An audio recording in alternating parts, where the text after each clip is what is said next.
Bonjour, donc nous c'est Laura et JB, on habite à Pipriac et on revient d'un tour du monde à vélo de 3 ans. On vient de faire 50 000 km à vélo à travers 48 pays. On est parti parce qu'on a beaucoup voyagé avant et on avait besoin d'un voyage où on était hors des zones de touristes et où on se rapprochait au maximum de la population locale. Et puis le fait d'être en vélo, ça nous permettait vraiment de nous rapprocher, d'aller là où personne ne va, dans les petits chemins. Et ça nous permet de faire aussi de très belles rencontres. Et après le vélo, ça fait aussi que c'est un défi, en plus d'un voyage, c'est aussi un défi. Et on aimait bien cette idée de se faire un peu mal pour voyager. Ouais, on a fait plein de belles rencontres pendant ce voyage. Donc c'est un peu dur de donner une seule rencontre qui nous a émerveillés. Mais si je devais en dire une, je dirais Ali. C'est un Qatari qui vivait au Maroc et qui nous a arrêtés sur le bord de la route. On débarquait du ferry en fait, on venait d'arriver au Maroc. Et il nous a donné de l'eau à la base. Et il nous a dit, moi j'ai un appart à Tanger, je vous héberge, venez ce soir.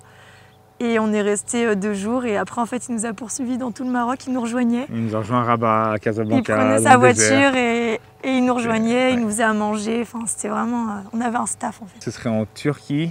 En Turquie, on a été invité sur 67 jours en Turquie, on a été invité 162 fois à prendre le thé. Donc c'était des fois on faisait 9 km et on avait déjà été arrêté 4 fois pour prendre le thé. Et il y a eu une rencontre qui m'a marqué plus que les autres, c'était un Turc justement à qui on avait demandé si on pouvait mettre notre tente dans la maison qu'il était en train de construire. Et ce Turc-là, il a perdu son fils 2 ans plus tôt. Et il nous racontait qu'il pleurait tous les jours et il était vraiment triste, ce monsieur. Et à la fin de la soirée, parce qu'on a passé la soirée ensemble, à la fin de la soirée, il nous a dit que c'était la première journée de sa vie depuis 2 ans où il avait rigolé et où il était heureux. Et là, on s'est dit que c'était ça qui était cool, quoi. Du coup, le pays qui m'a le plus marqué, moi, c'était la Namibie. Parce que c'était comme si on pédalait sur la Lune avec des animaux qui passaient de tous les côtés. C'était que du désert. Et on était là, 2 cyclistes en train de pédaler dans un désert d'animaux, des animaux qu'on n'a jamais vus. Et c'était assez dingue. C'était plus que dingue. Et ça nous a marqué aussi parce que c'était dur quand même.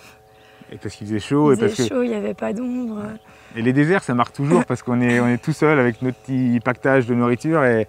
Et voilà, on a des beaux moments de solitude et c'est assez marquant et beau. Moi, le pays qui m'a le plus marqué, je pense que c'est la Suède.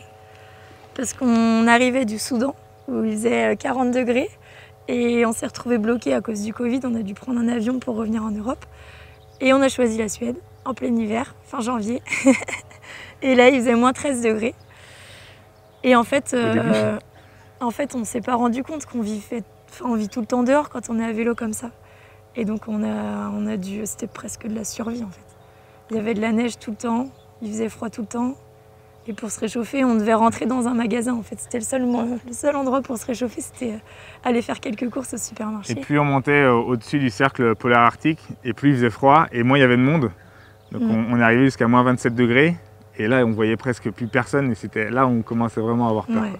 On sentait plus nos sensations au bout des orteils. Tellement on avait froid dans nos chaussures. Pour les frayeurs, moi, les 2 plus grosses frayeurs que j'ai eues, c'était avec les animaux. En Namibie, on a justement un léopard qui est venu nous réveiller à 2 mètres de la tente. Et le bruit d'un léopard en pleine nuit, c'est pas super agréable.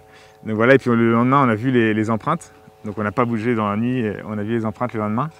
Et la deuxième frayeur, c'était au Canada. Il y a une maman grizzly et 2 bébés qui sont passés à 2 mètres derrière moi en vélo. Et je les avais pas vus, c'est la voiture qui était derrière, qui klaxonnait et qui m'a prévenu. Donc j'ai bien flippé. Et donc voilà, ça c'est les 2 grosses frayeurs qui se terminent bien et qui restent des beaux souvenirs du coup. Ouais. Et moi, ma frayeur, JB dormait. On dormait dans la savane. Et en fait, on était près d'un point d'eau. Et tous les éléphants du coin, ils venaient se rafraîchir la nuit à ce point d'eau-là. Et en fait, l'éléphant, il peut sentir l'eau à 8 km, c'est ça, je crois. Ouais.